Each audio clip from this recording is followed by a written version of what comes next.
ગુજરાતમાં કોઈ નાની એવી વાત પર બોલાચાલી કરવી, મારામારી કરવી, ગુંડાગીરી કરવી જાણે હવે સામાન્ય બાબત બની ગઈ છે।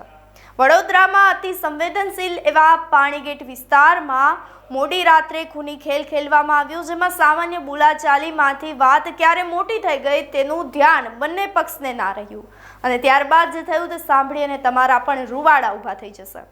નમસ્કાર, આપ જોઈ રહ્યા છો ન્યૂ ભારત ન્યૂઝ અને હું છું આપની સાથે વલ્લરી વ્યાસ। વડોદરાના અતિ સંવેદનશીલ વિસ્તાર એવા પાણીગેટ વિસ્તારમાં મોડી રાત્રે હિંસક ઘટના બની હતી।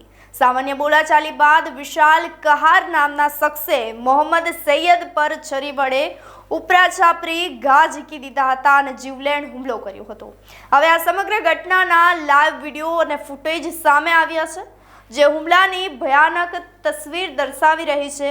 લોહી લુહાણ હાલતમાં મોહમ્મદને તાત્કાલિક સયાજી હોસ્પિટલ ખાતે ખસેડવામાં આવ્યો હતો, જ્યાં સારવાર દરમિયાન તેનું મોત નીપજ્યું। સમગ્ર ઘટનાને પગલે હવે વિસ્તારમાં ભારે તંગદિલી સર્જાઈ ગઈ છે અને ડીસીપી અભિષેક ગુપ્તા અને એસીપી સહિતના મોટા પોલીસ કાફલો જે છે તે ઘટના સ્થળ પર દોડી ગયો હતો। હાલમાં પોલીસે ફરાર આરોપી વિશાલ કહારને પકડવા માટે ચક્રો ગતિમાન કર્યા છે અને ત્યારબાદ જે છે તે જે વ્યક્તિ પર હુમલો કરવામાં આવ્યો હતો તેનું મોત નીપજ્યું છે। પરિસ્થિતિ ઓટોમેટિકલી ફરી જાય છે અને હત્યાની કોશિશનો ગુનો જે છે તે હવે હત્યામાં ફરી ગયો છે। પોલીસે વધુ તપાસ અને પૂછપરછ હાથ ધરી છે। અત્યારે જે ઘટના સામે આવી છે તે પ્રમાણે મોહમ્મદ સૈયદ કરીને જે પાણીગેટના રહેવાસી છે, તેમના ઉપર વિશાલ કહાર નામના વ્યક્તિએ છરીથી એક ચપ્પાના ઘા કર્યા છે અને જે વ્યક્તિને વાગ્યું છે ઈજા પામનાર અત્યારે હાલમાં એસએસજી હોસ્પિટલમાં સારવાર લઈ રહ્યા છે અને જે આરોપી છે તેને શોધવા માટે અત્યારે પોલીસ સ્ટેશનનો ડિસ્ટાફ, એલસીબીના માણસો, ક્રાઇમ બ્રાન્ચના માણસો, પીસીબીના માણસો અત્યારે ટીમ બનાવીને અલગ ટીમ બનાવીને સર્વેલન્સ શોધી રહ્યા છે। જેનો પર હુમલો થયો છે તેની હાલત કેવી છે? અત્યારે હાલમાં સ્ટેબલ છે।